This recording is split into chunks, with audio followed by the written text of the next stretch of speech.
Hello everyone, कैसे हैं आप सभी। आशा करता हूँ सब लोग अच्छे होंगे। तो आज की इस क्लास में मैं आप लोगों को बताऊंगा कि रीडिंग पार्ट ए के लिए आप लोग कैसे स्कोर कर पाओगे ज्यादा से ज्यादा। ठीक है, तो स्टार्ट करते हैं आज की क्लास। तो बेसिकली रीडिंग पार्ट ए में जो है हमारे 20 क्वेश्चंस होते हैं। ठीक है, और 42 मार्क्स का ये पूरा पेपर होता है, जिसमें सबसे ज्यादा वेटेज पार्ट ए कवर करता है। तो इसमें जो होते हैं हमारे 4 टेक्स्ट होते हैं। मैं आप लोगों को दिखा देता हूँ।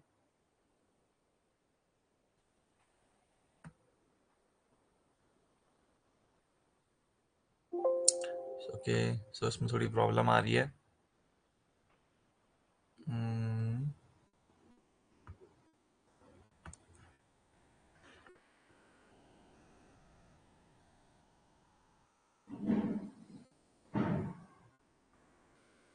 इसमें हमारे देखिए 4 ये टेक्स्ट होते हैं।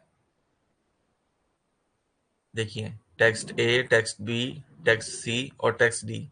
इसको करने के लिए आपको एक अलग से क्वेश्चन पेपर मिलेगा, और आपको एक अलग क्वेश्चन पेपर, आपको एक अलग आंसर शीट मिलेगी जो कि इस टाइप से होगी।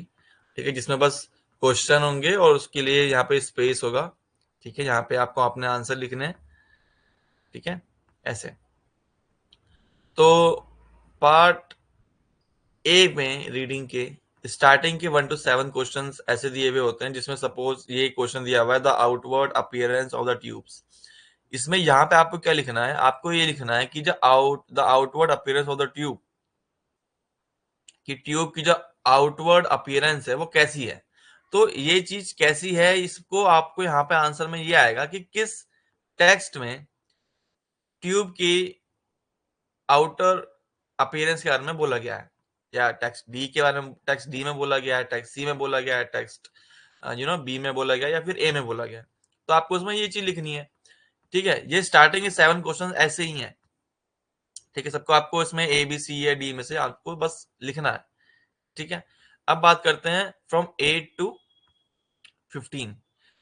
इस 8 से 15 क्वेश्चन के अंदर आपको क्या करना है, आपको एक वर्ड होगा या तो फिर एक शॉर्ट फ्रेज में आपको अपना आंसर लिखना है। जैसे कि इसमें पूछा गया है, what type of the tube should you use for patient who need nasogastric feeding for an extended period. तो यहाँ पे आपको आंसर लिखना है कि कौन सी ट्यूब है, विच व्हाट टाइप ऑफ ट्यूब। ठीक है, कौन सी टाइप की ट्यूब है वो। तो आपको टेक्स्ट में जाना है, कि आपको देखना है कि किस टेक्स्ट में ट्यूब से रिलेटेड कुछ बातें बोली गई हैं। ठीक है, और फिर उसमें से आपको अपना आंसर लिखना है।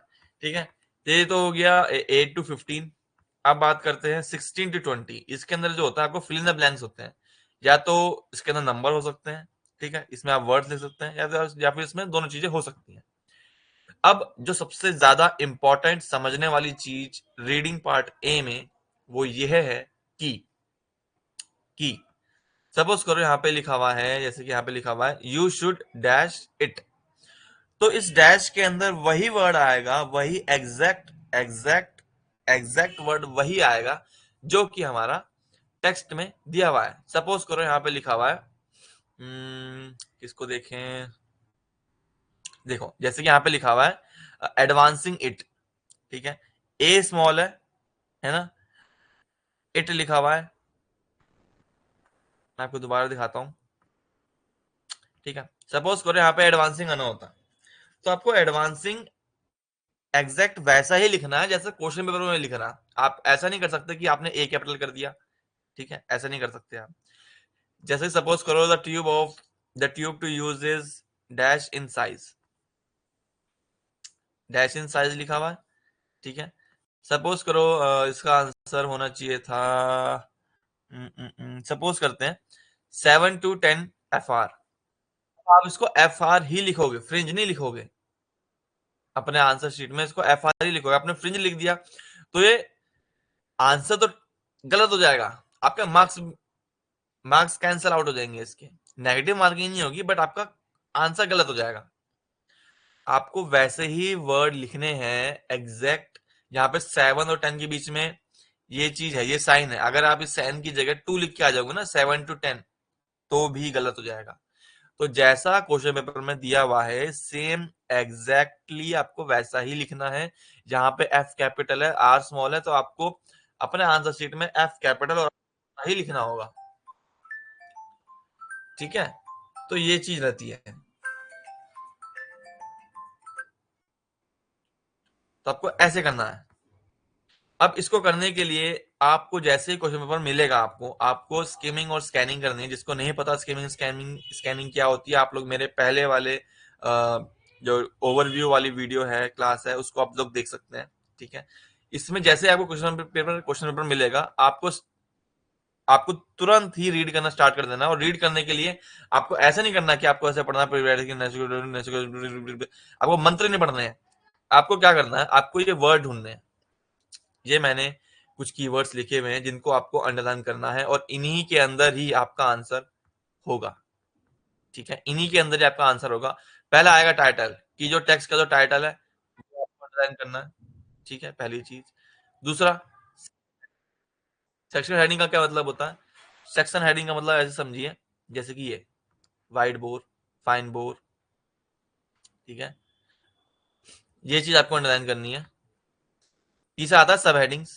सब हेडिंग्स वही हो गया। नेम्स, नेम्स आपको अंडरलाइन करने हैं कि पेशेंट का, जैसे कोई साइंटिस्ट का नाम दिया हुआ है, किसी डेफिनेशन के रिलेटेड कोई चीज दी हुई है। ठीक है, जैसे कि is called is called dementia, is called anaemia. तो इज कॉल्ड या इज नोन एज, तो कुछ ऐसी चीजें जो दी हुई होती हैं, नाम दिए हुए होते हैं किसी के पर्सन के, वो आपको अंडरलाइन करनी है। सिक्वेंशियल एक्सप्रेशन, सिक्वेंशियल एक्सप्रेशन का मतलब होता है जैसे कि फर्स्टली, सेकेंडली, थर्डली, लास्टली, इन सबको आपको अंडरलाइन करना है। नंबर्स और परसेंटेज आपको अंडरलाइन करनी है। सपोज मैं आप लोगों को दिखाता हूँ, देखिए 30 डेज, एवरी 30 डेज, 30 डेज लिखा हुआ है, यहाँ नंबर लिखा हुआ है। ठीक है, 55, 75, 85, 7 to 10 फ्रेंच, ये नंबर दिए हुए हैं। ठीक है, ऐसे परसेंटेज भी दिए हुए होते हैं, आपको उनको भी अंडरलाइन करना है। ठीक है, नेक्स्ट आता है हमारा फ्रीक्वेंसी एक्सप्रेशन। फ्रीक्वेंसी एक्सप्रेशन का मतलब होता है रेयरली, ऑलवेज, वेरी ऑफन। तो ये सब चीजें जो होते हैं वो आपको अंडरलाइन करनी है। सपोज यहाँ पे लिख रहा होता rarely inserting the tube, nasogastric tube, you must. तो यहाँ पे कहीं पे अगर रेयरली दिया हुआ था, रेयरली करके, तो वो आपको चीजें अंडरलाइन करनी होती हैं, इंपॉर्टेंट होती हैं वो। रेयरली हो, ऑलवेज हो, वेरी ऑफन हो, तो ऐसे। अगला आता है हमारा स्केल। स्केल का मतलब होता है जैसे कि all, most, majority, few, many. तो इन सब चीजों का आपको ध्यान रखना है। ठीक है, ये बहुत ज्यादा इंपॉर्टेंट होती है, आपके आंसर इनमें छुपे हुए होते हैं। अगर नेक्स्ट आता है हमारा एडजेक्टिव्स, आपको लोगों को पता ही होगा। लास्ट आता है हमारा नेगेटिव एक्सप्रेशन। ये बहुत बहुत ज्यादा इंपॉर्टेंट है। ठीक है, बहुत ज्यादा इंपॉर्टेंट है। सपोज करो यहाँ पे कोई चीज दी हुई होती है और वो नेगेटिव वे में दी हुई होती। ठीक है, तो उसमें आपका आंसर छुपा होता।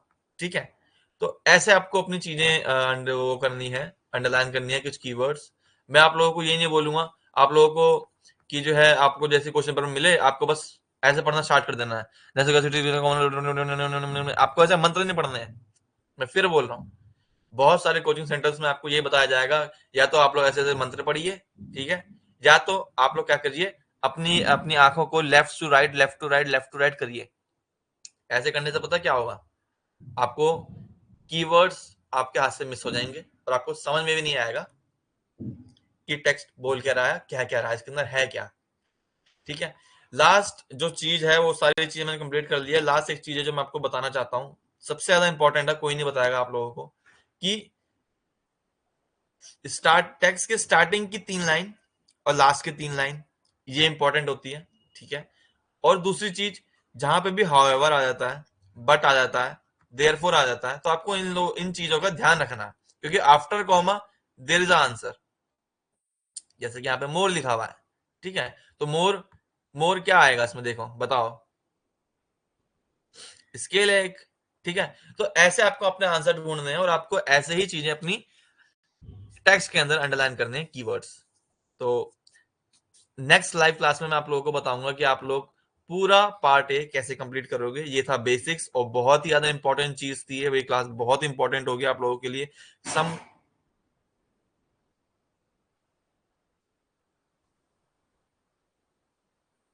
आशा करता हूँ आपको क्लास पसंद आई होगी। चलिए, टिल देन टेक केयर।